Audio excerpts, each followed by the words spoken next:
Hello everyone, I just finished clinic today and I had mostly cosmetic, so I thought I'd pop on here. I'm upstairs in my office at my practice about dermatology and aesthetics and really talk about a lot of the discussion and education that I talk to my patients about, which is skin aging, and with that, ways to prevent, reduce, and treat fine lines and wrinkles. And so if you're interested in learning more about what happens both intrinsically and extrinsically with our aging process of our skin, and some of my tips and tricks that both you can do as far as lifestyle, environmental, at-home treatments, in-office treatments, then definitely keep watching. And if you're new to my channel, hello, welcome. I am Dr. Sheila, or better known as Dr. Sheila Derm on social media, Instagram, TikTok, things like that. And so I love talking about things that you guys want to know about. And so the biggest thing is really going into that comment section and asking me questions, throwing out ideas that you guys want to hear more about, and of course liking and subscribing. I'd be super, super grateful if you did that too. And so let's get into it. Okay, so before I go in and delve into how to prevent, treat, reduce wrinkles, I have to talk about why the wrinkles are there in the first place, and things that you can do both environmentally and lifestyle wise to decrease the inevitable aging process, which is actually called intrinsic aging. So intrinsic aging is that aging process that happens to everyone genetically. We have collagen, we have elastin. So collagen gives our skin that structure. Elastin gives that bounce to our skin. And then we have GAGs, which is glycoaminoglycans, which gives it the hydration. And so over time, our skin not only breaks them down, but does not reproduce them or produce them as much as they did, or even in the later decades, produce them at all. So for instance, collagen, we start losing 1% of our collagen production each year, starting the age of 20, really young, and then perimenopausal, postmenopausal, fifth, sixth decade, we actually don't even produce any. And so I'll kind of go through some of my recommendations as far as decades. And so that's something that's genetic, that happens. And then we have something else called extrinsic aging. And this is the stuff that is everything else, the lifestyle, the environmental. If basically you had a set of twins, one lived in a really sunny area, poor diet, smoker, heavy pollution, and one lived in like a paradise, what their skin would look different, and this would be the extrinsic aging. And so basically the biggest culprit for extrinsic aging is UV damage, which is photo aging. So the UV basically goes in and kind of breaks down that collagen, those structural proteins that give our skin that structure. When it doesn't have structure, it sags down. And so SPF, I know it's like beaten to death, but it's super, super important. And you know, that doesn't mean that you have to only just use SPF on your body, but wearing a hat, wearing SPF shirts, or just a shirt in general, tinting the windows, wearing sunglasses. These are all little sun protective mechanisms that you can do, you know, avoiding the days the sun is the strongest between 10 a.m. and 2, and so if you can avoid direct sunlight during those hours, every little bit counts. And so next up, this is in no particular order, but smoking and pollution. So that increases a lot of the free radicals, and so again, that breakdown. And pollution, you know, gets stuck on our makeup and our pores, and so that's why it's really important to wash your face every night, even though there are some people that just don't break out and they sleep in their makeup. I'm not one of those people. It's really important that you do wash your face, because not washing it can accelerate aging. Next up is poor diet, and this is actually studied and known on a molecular level. There's something called advanced glycation end products, which is AGEs. And these are foods that are highly processed, smoked meats, basically foods that are cooked in really, really high heat, and like canola oil, vegetable oil. And so this actually on a molecular level has shown to accelerate aging. So it's not just, hey, eat really good so your skin can glow. It's like, hey, eating these foods Of course, everything's in moderation, and everything is all about balance. But you can have your hot dog during 4th of July or whenever, but having these all the time daily can really, really impact you, especially if you are not balancing it out with antioxidant foods. So basically foods rich in antioxidants. Like I said, we have free radicals all over, from UV, from pollution, from just everything. And so you really want to basically like catch all those little free radicals with something that's an antioxidant. And so foods that are rich in antioxidants, and I can list some of them over here. All right, next up is, as far as wrinkles are concerned on the face, is another cause is repetitive movement. And so that gets me into why I see a lot of patients, which is, the lines across the forehead, the 11s, the crow's feet. And so repetitive movements. And now I've actually been seeing a lot of tech neck, which I feel like I have too. And I have like a little bit of eczema going on there, but it is what it is. Dermatologists have skin issues too. Basically, tech neck is whenever it's our generation. It's the generation that is always on their phones.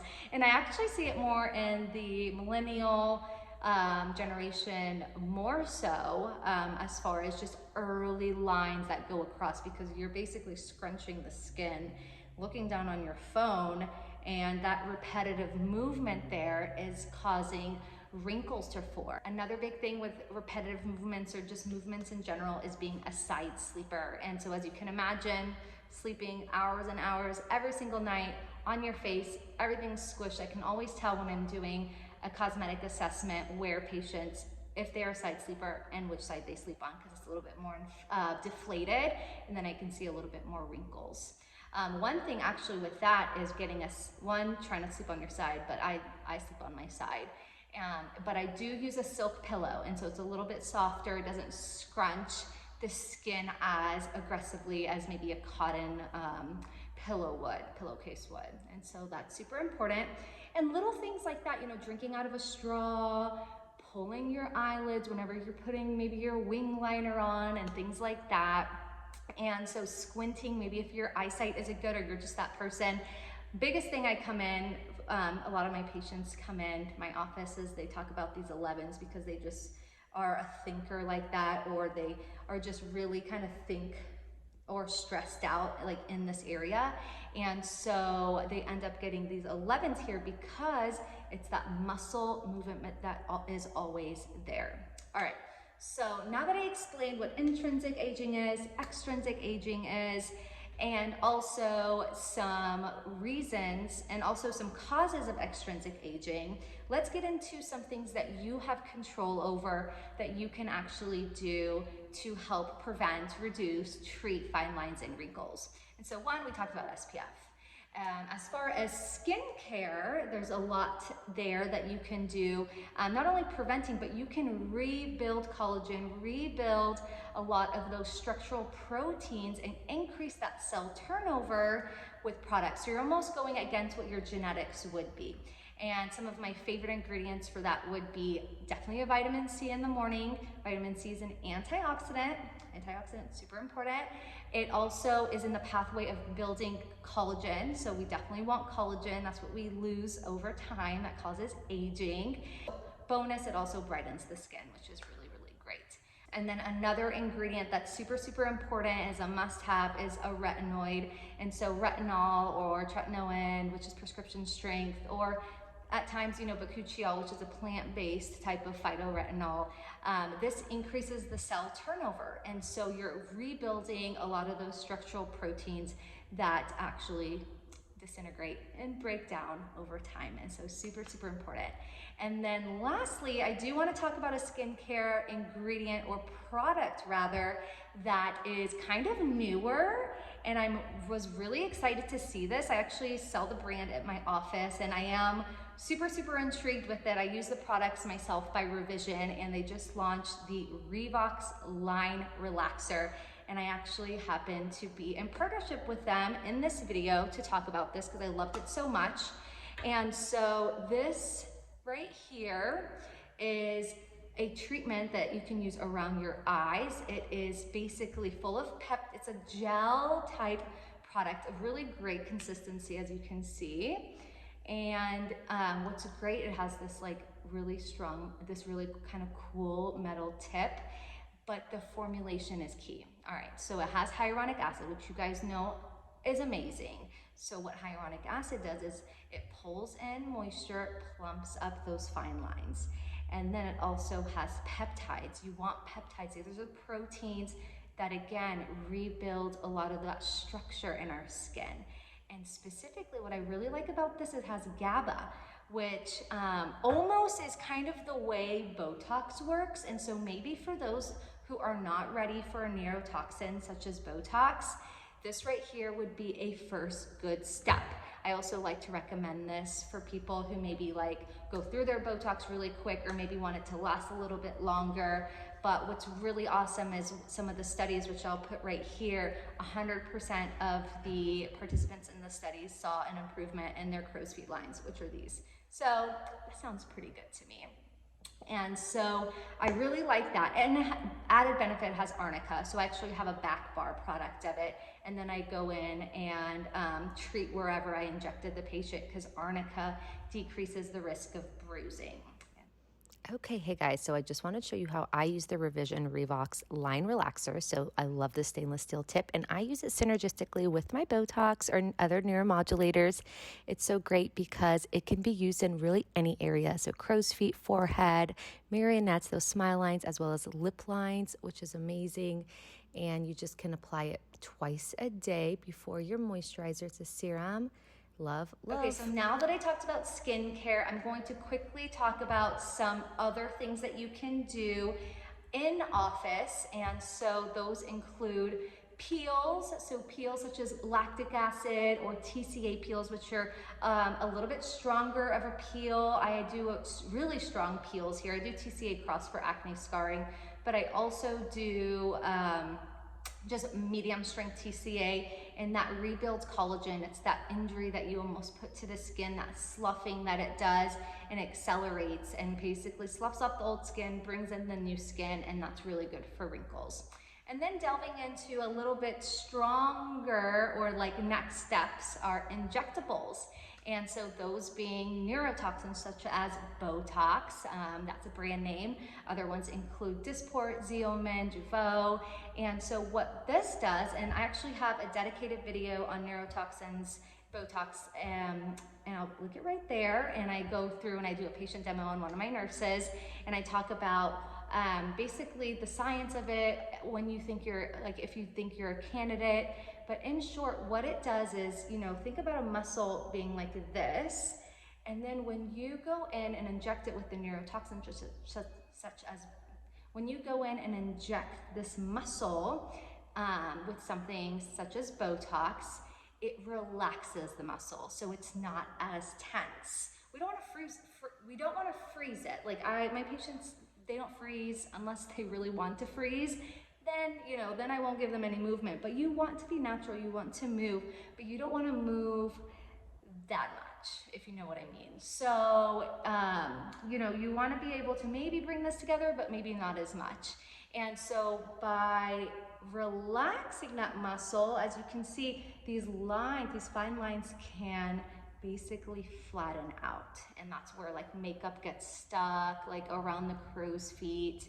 And then added bonus, the reason why we call it preventative Botox in those in their 30s, the kind of the first steps, is because if you're not making those movements as much, because repetitive movements is what I talked about. So if you're not making those repetitive movements as much, that means the lines are actually not going to form there. All right, injectables. Fillers, they're not really like a wrinkle type of wrinkle focused treatment, but if someone has some wrinkles here and there, I'll go in and fan it. But you want to think of filler as revolumization, lifting, things like that. So there's that. And then last, which is very, very popular at my office, is energy-based devices. So maybe someone doesn't want to do injectables, then I hit them with a fractionated radio frequency with microneedling. And what this does is it creates basically a controlled trauma or injury to the skin with the microneedles and the energy and the heat. And that trauma, your skin cells your body cells go in there and treat what injury is there, and it basically rebuilds new structural proteins, more collagen. It rebuilds collagen, which is kind of amazing. And with that, I do recommend supplementing with collagen. That's pretty much the only time I do recommend it, other than if someone is like over 50, then I recommend it too, because they're not producing as much. But I don't really take collagen. I don't think 20-year-olds, I mean, it's kind of like, if you want to do it, there's no harm, other than maybe you're wasting your money because you're still making collagen. So definitely wear your SPF. I think that's more important. But anyway, so hopefully that was helpful. I kind of just ran through everything. If you want me to make a dedicated video on one thing specifically, definitely let me know. And I hope you found that helpful. Again, like, subscribe, comment below, and thank you so much for giving me your time. Bye-bye.